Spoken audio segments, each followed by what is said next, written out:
বিশ্বকাপ ফুটবল মানে বিশ্বের বিভিন্ন দেশের সাজ রব। ব্যতিক্রম নয় মিশরের রাজধানী কায়রো।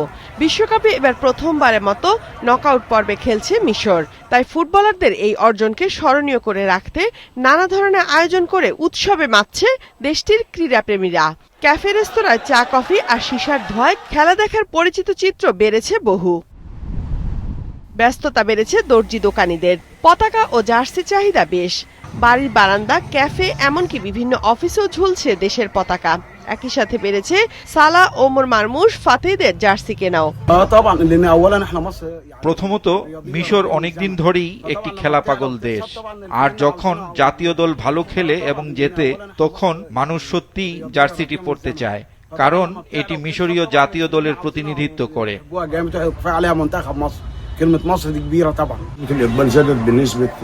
পতাকা কেনার চাহিদা 40% বেড়েছে। শুরুতে আমরা হোটেল, কোম্পানি এবং ক্যাফেগুলোর কাছে বিক্রি করতাম, যারা তাদের গেটে পতাকা টাঙাতো।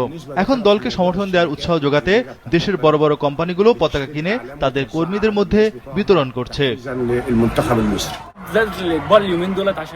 আজকাল ফুটবল বিষয়ক জিনিসের চাহিদা অনেক বেড়েছে, কারণ রেস্টুরেন্ট ও ক্যাফেগুলোতে সাজসজ্জা করতে চায়।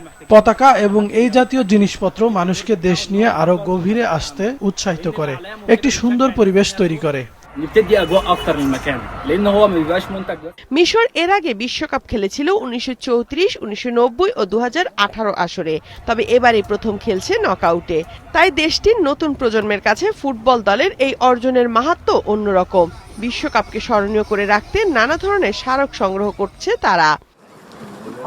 3 জুলাই শেষ ষোলোতে ডালাসে অস্ট্রেলিয়ার বিপক্ষে খেলবে মিশর।